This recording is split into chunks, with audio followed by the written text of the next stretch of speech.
In December 1968, Barbara Mackle disappeared from a motel room in Georgia. At first, it looked like a kidnapping. Then the ransom message revealed something worse. Barbara was alive. She was underground, sealed inside a box. And she was breathing through one small tube buried in the dirt.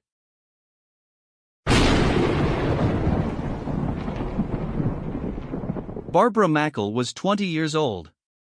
She was a student at Emory University, and in December 1968 she was sick enough that her mother came to stay with her near campus. They checked into a motel in Decatur, Georgia. The plan was simple: Barbara would rest, her mother would watch over her, and after a few days she would go back to normal college life. That night, someone knocked on their door.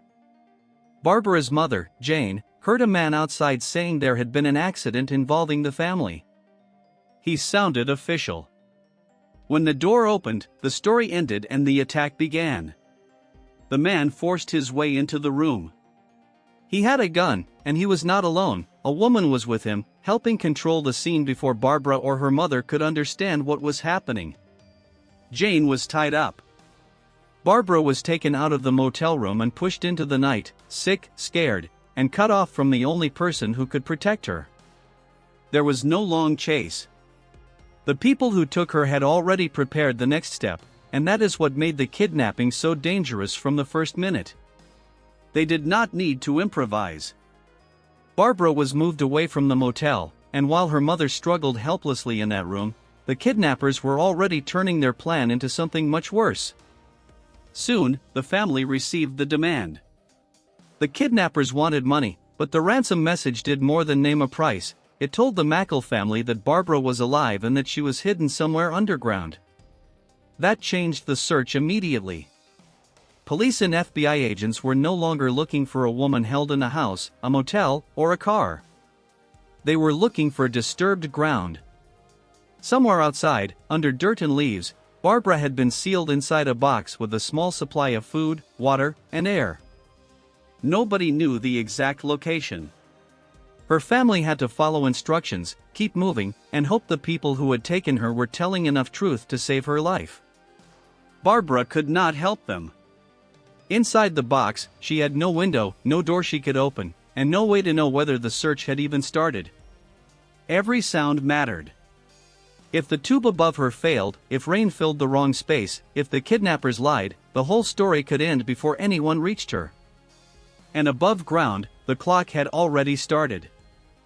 The box was already prepared before Barbara was taken from the motel. That is what makes the plan so cold.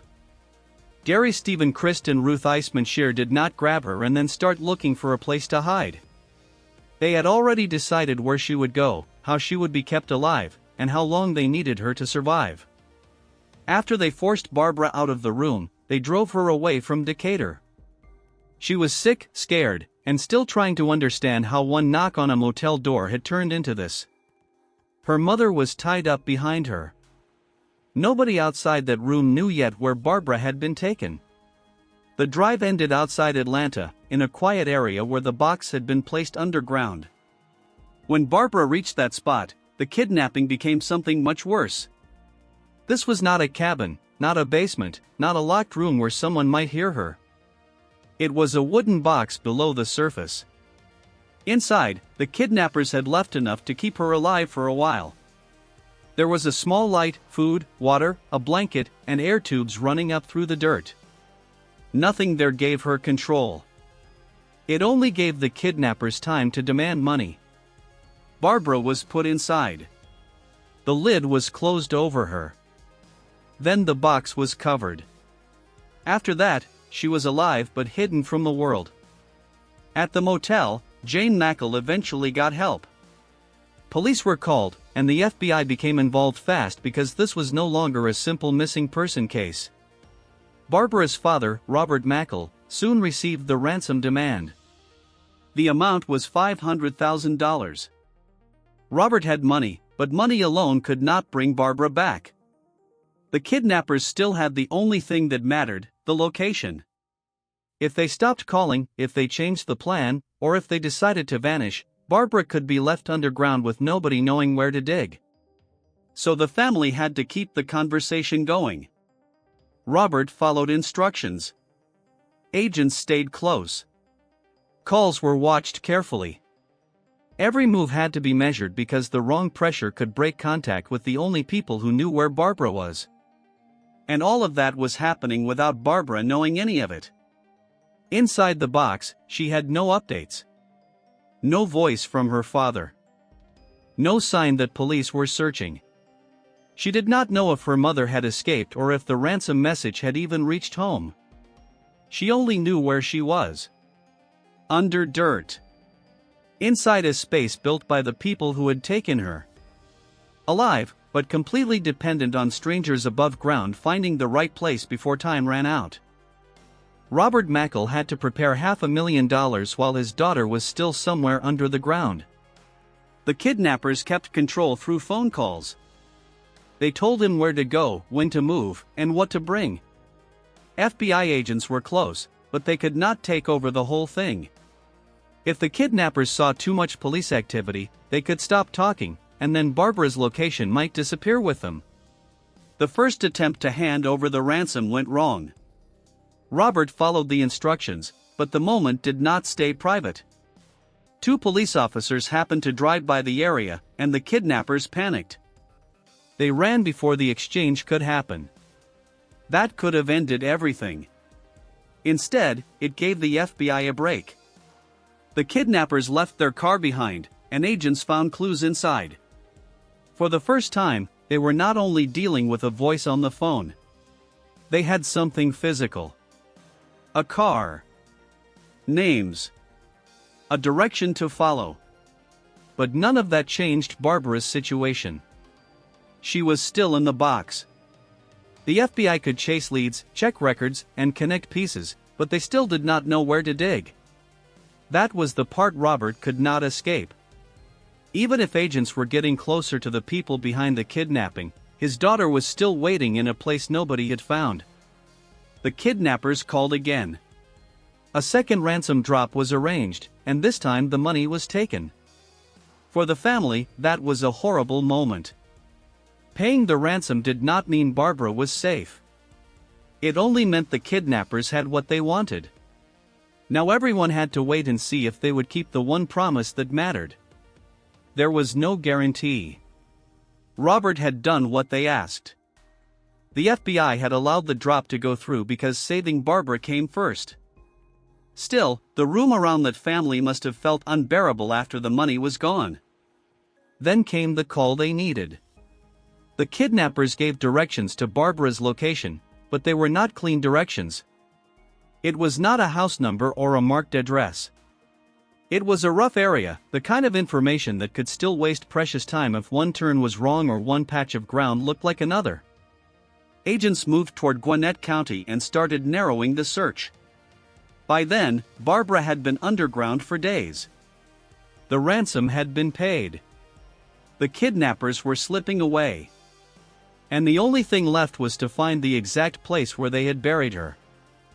The directions from the kidnappers sent the FBI toward Gwinnett County, near Norcross, but they still did not have a simple place to go.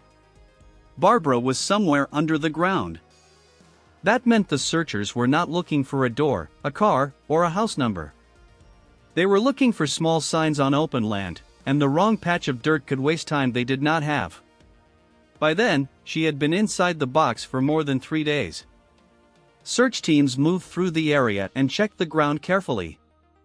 They looked for soil that had been moved, leaves that looked disturbed, or anything that suggested someone had recently dug and tried to cover it again. It was slow work, but they could not afford to treat it like a normal search. The ransom had already been paid. The calls had brought them this far. Now the whole case came down to whether they could spot the place where the kidnappers had hidden her. At one point, the searchers noticed ground that did not look right. They moved in and found the air tubes. That was the first real sign that Barbara might be directly below them. The digging started right away. There was no clean moment, no perfect rescue scene. It was people cutting into the dirt as fast as they could, knowing a living woman might be inches below them. Then they reached the box. When it was opened, Barbara was inside. She was weak and dehydrated, but she was alive. After more than 80 hours underground, she had survived long enough for the search to reach her. The light, the water, and the air tubes helped keep her alive, but none of that made the box safe. She still had to stay calm in a place where panic could have taken over quickly. The searchers lifted her out and got her medical help. For her family, that was the first moment when the ransom calls, the waiting, and the fear turned into something real. Until someone opened that box and saw Barbara alive, nothing was guaranteed. The kidnappers had taken the money and were already trying to get away. The FBI still had to catch them. But the rescue itself was over. Barbara Mackle was out of the ground, alive, after more than 3 days buried in a wooden box. After Barbara was found alive, the FBI still had to catch the people who did it. Gary Stephen Christ was caught first. He had tried to escape with the ransom money, but the search was already too close. Agents found him within days, and part of the money was recovered. Ruth Eisemann-Schier did not get caught right away. She left Georgia and stayed hidden for months before police arrested her in Oklahoma. By then, the story was already everywhere. People knew Barbara had been taken from a motel room while she was sick. They knew her mother had been tied up, her father had paid $500,000, and searchers had pulled Barbara alive from a box under the ground after more than 3 days. Christ was later sentenced to life in prison. Ruth got a shorter sentence and was eventually deported. Barbara went back to her family, but there is no simple way to describe what going back means after something like that.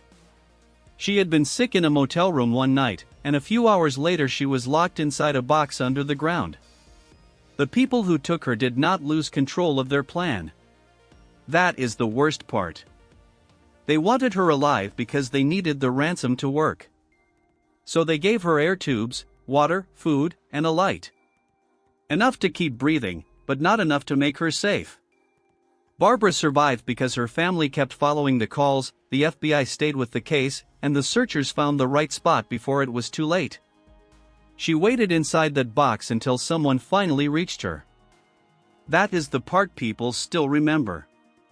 A young woman was taken from a motel room, buried underground, and found alive after more than 80 hours.